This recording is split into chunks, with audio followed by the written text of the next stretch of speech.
2024 সালের July August মাসকে ধারণ করছি, লালন করছি তাদের চেতনাকে।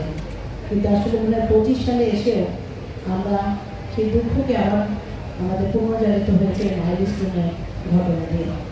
আমরা 2024 সালের সকল জুলাই শহীদদের এবং মাইলস্টোনের নিহত সকল ব্যক্তি শহীদের মাত্রার কামনা করছি। একই সাথে সকল আহতদের দ্রুত সুস্থতা কামনা করছি। যারা যুদ্ধ করে অন্যায়কে এই দেশ থেকে বিতাড়িত করেছেন, যুদ্ধ করে আন্দোলন করে দেশের অন্যায় অবিচার অত্যাচারকে চিরতরে না সংকেত দিয়ে দেখা থাকবে।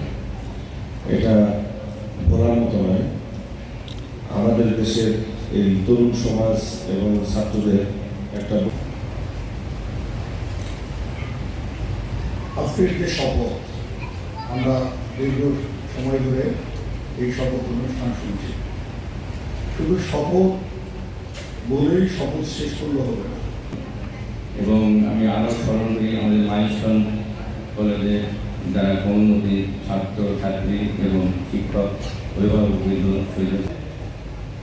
শ্রদ্ধা করে মহান রবের কাছে আমরা তাদের মাগফিরাতের জন্য কামনা করি এবং যে সমস্ত আহত অবস্থায় এখনো হাসপাতালে চিকিৎসাধীন রয়েছেন তাদের সুস্থতার জন্য দোয়া প্রার্থনা করছি।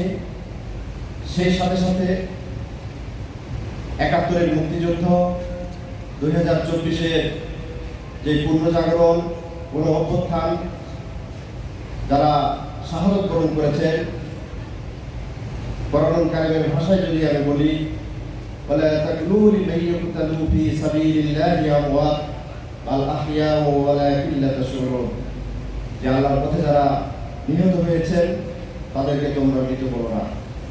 আমরা আজকের এই পুনর্জাগরণের শপথ গ্রহণ অনুষ্ঠান থেকে যারা দেশের জন্য জীবন দিয়েছেন, এত কমিটি শপথ পাঠ অনুষ্ঠান গর্ব করে বলছি, লাখো জুলাই কন্যার মাঝে আমিও একটি জুলাই কন্যা।